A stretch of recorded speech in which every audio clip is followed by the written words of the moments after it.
सिलीगुड़ी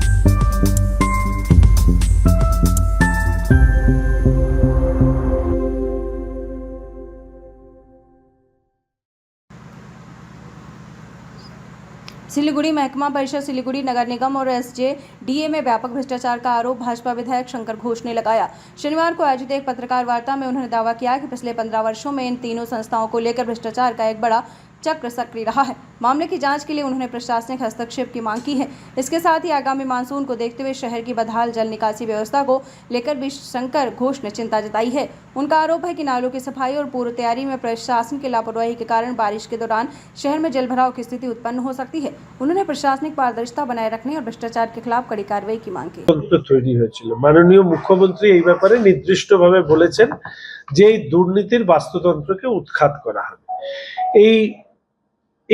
এটা হচ্ছে illegal mining, crusher ইত্যাদি, এটা একটা সাবজেক্ট, এটা করাপশন ইত্যাদি, এটা একটা সাবজেক্ট। এর উপরে কাজ করবার পাশাপাশি এই সরকার পোটেনশিয়াল মাইনিং অর্থাৎ সায়েন্টিফিক বৈজ্ঞানিকভাবে যেখান থেকে, কেননা বালি পাথর ছাড়া তো আবার বাড়িঘর হবে না, ফলে সেটাও কিন্তু এই সরকার মাথায় রেখেছে। অর্থাৎ লিগ্যাল পোটেনশিয়াল মাইনিং স্পট সেটাও কিন্তু খুঁজে বের করবার একটা প্রচেষ্টা নেওয়া হচ্ছে।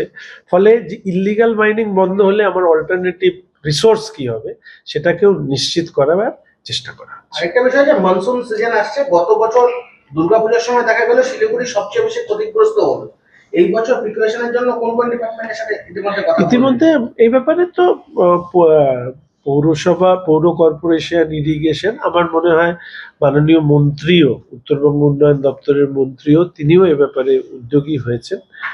দেখুন, প্রাকৃতিক বিপর্যয় হতে পারে, তো কেউ মুখে বলতে পারবে না, কিন্তু আমাদের প্রাকৃতিক বিপর্যয় ঘটার আগেই বা যদি ঘটে তার আগেই আমাদেরকে প্রাকৃতিক বিপর্যয়কে মোকাবেলা করবার প্রস্তুতিটাকে নিশ্চিত করতে হবে।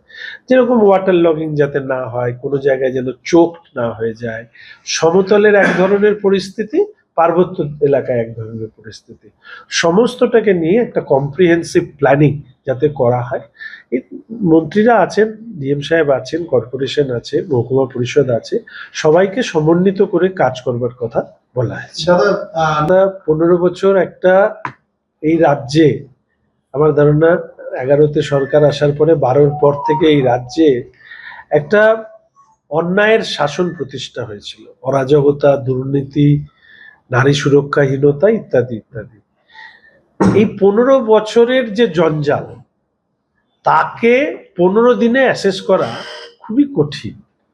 প্রত্যেকটা বিষয় সরকারের গোচরে আছে, মাননীয় মুখ্যমন্ত্রী কাছে আমরাও বিষয়গুলো তুলে ধরছি, এবং এর মধ্যে দিয়ে মাননীয় মুখ্যমন্ত্রী একের পর এক যে সিদ্ধান্তগুলো নিচ্ছেন, সেখানে যেরকম নারীকে তার স্বয়ং সম্পূর্ণ করে তোলবার কথা, একটা পরিবারের যে তার গড় আয়, আমি যে কথাটা বলেছিলাম যে 18 থেকে 20,000 যদি হিসেব করে দেখা যায়, সেই আয়ের দিকে কিভাবে নিয়ে যাওয়া, এবং তার সাথে সাথে বিভিন্ন প্রাতিষ্ঠানিক দুর্নীতি এবং পরিবেশের উপরে যে শোষণ, সেটাকেও বন্ধ করবার নির্দিষ্ট পরিকল্পনা নিয়ে সরকার এগোচ্ছে, এবং ধীরে ধীরে আপনাদের সামনেও বিষয়গুলো তুলে ধরা। ঠিক আছে, যাদেরকে আপনারা সামনে দেখছেন তারা নয়, যারা এদেরকে অন্যায় করতে সহযোগিতা করেছে তাদের বিরুদ্ধে কঠোরতম ব্যবস্থা নেওয়া হবে। যারা এই কাজ করেছেন তাদের বেশ কিছু তথ্য আমরা তুলে দিয়েছি। আর সাধারণভাবে মুখ্যমন্ত্রী যেটা বলেছেন, প্রত্যেক মানুষের কাছে আমি বলবো যে কোনো ধরনের তোলা দিয়ে কোনো অন্যায় কাজকে দীর্ঘদিন এগিয়ে নিয়ে যাওয়া যাবে না। ফলে তোলাও যেমন দেবেন না, কোনো অন্যায় ব্যবস্থার অংশ হিসেবেও নিজেদেরকে প্রতিষ্ঠিত করবেন। তোলাবাজি, সিন্ডিকেট রাজ চূড়ান্তভাবে বন্ধ এই রাজ্যে। এক্ষেত্রে পরবর্তীকালে বিধায়কের পক্ষ থেকে, প্রশাসনের পক্ষ থেকে আমরা নিশ্চিতভাবে একটি মেল আইডি সহ আরো কিছু ব্যবস্থা করব, যেখানে এই ধরনের ঘটনা ঘটলে সেখানে সরাসরি বিধায়ককে জানাতে পারবেন, প্রশাসনকে জানাতে পারবেন, এবং টাইম টু টাইম এই বিষয়গুলোকে আমরা রিভিউ করব। এছাড়া আমরা একটি বলেছি যে রাজ্যের এবং কেন্দ্রের অনেক ধরনের প্রকল্প আছে মানুষের জন্য, এই প্রকল্পের সুবিধে যাতে সবাই পান সমভাবে, সেটাকে নিশ্চিত করার বিষয়টুকু আমরা বলেছি। এবং এর সাথে বেশ কিছু আলোচনা হয়েছে। প্রাথমিকভাবে আমাদের নির্বাচিত জনপ্রতিনিধিরা বর্তমান সরকার তার প্রশাসনের সাথে কাজের গতি যাতে দ্রুত বৃদ্ধি পায় এবং কাজকে যাতে সুন্দরভাবে এগিয়ে নিয়ে যাওয়া সম্ভব হয়, তার জন্য একটু সমন্বয় রেখে আমরা কাজ করবার চেষ্টা করছি। সরকার প্রতিষ্ঠিত হয়েছে, প্রাথমিক ভাবে মুখ্যমন্ত্রী যে সমস্ত সিদ্ধান্তগুলো নিয়েছেন সেগুলো বাস্তবের মাটিতে যাতে সঠিকভাবে প্রয়োগ হয়, সেই নিয়েও আমরা প্রশাসনের সাথে যোগাযোগ রাখছি। আমাদের প্রত্যেক বিধায়করা এই কাজ করছেন। আমরা প্রশাসনেরও যেরকম সহযোগিতা চাইছি, আমরা মানুষেরও সহযোগিতা চাইছি, যাতে আমরা আমাদের সংকল্প পত্রে বলা কথাগুলো বাস্তবের মাটিতে প্রয়োগ করতে পারি। এবং এডিশনটা হচ্ছে যে যাদের বিরুদ্ধে ব্যবস্থা নেওয়ার কথা বলছেন তাদের মধ্যে অনেকে রাজনৈতিক ব্যক্তিত্ব এবং সরকারি আধিকারিক রয়েছে। একদম। প্রথমত বলি, মহকুমা পরিষদ, মিউনিসিপাল কর্পোরেশন, SJDA তিনটে ক্ষেত্রেই এই ধরনের অভিযোগ আছে, কিন্তু অভিযোগের বাস্তবতা মিলিয়ে দেখার জন্য যা যা পদ্ধতি গ্রহণ করা উচিত সেই ব্যাপারে প্রশাসনের কাছে অনুরোধ করা হয়েছে। তাদের প্রাথমিক রিপোর্ট পাওয়ার পরেই আমরা পরবর্তী পদক্ষেপের জন্য নিশ্চিতভাবে মুখ্যমন্ত্রীর দৃষ্টি আকর্ষণ করব।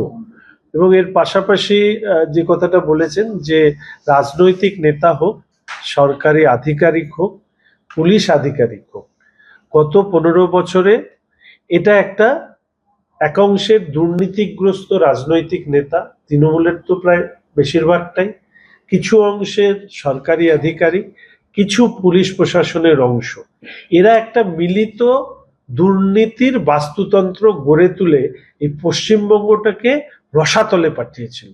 এদেরকে চিহ্নিতকরণ করা এবং আইনের আওতার মধ্যে আনার কাজ, সেটা নিশ্চিতভাবে এই সরকার করবে। আরেকটা বিষয়, যখনই দেখা যায় যে সরকার কোনো কাজ করছে, অর্থাৎ পৌর কর্পোরেশন বিল্ডিং এর, তুমি জানো যেহেতু সিসমিক জোন, আর্থকুইক জোন, আমি এরকম খবর করেছি, শিলিগুড়িতে হাই রাইজিং বিল্ডিং এ ছেয়ে গেছে।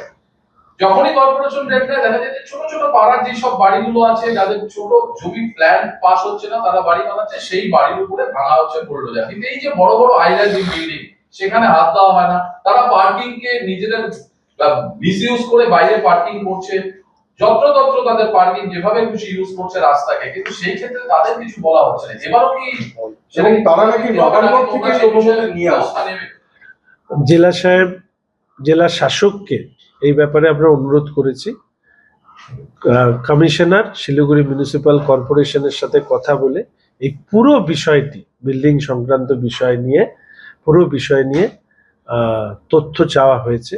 এবং স্বাভাবিকভাবেই আমাদের এই মুহূর্তে এই দপ্তরের দায়িত্বে রয়েছেন আমাদের সম্মানীয় মন্ত্রী অগ্নিমিত্রা দি, তিনিও এই ব্যাপারে অবগত করা হয়েছে। স্বাভাবিকভাবেই আমাদের মন্ত্রী মহোদয় এই ব্যাপারে উত্তর দেবেন, কেননা এটা শুধু এখানকার সমস্যা নয়, রাজ্যের যে কোনো বড় কর্পোরেশনের ক্ষেত্রে এটা সমস্যা রয়েছে।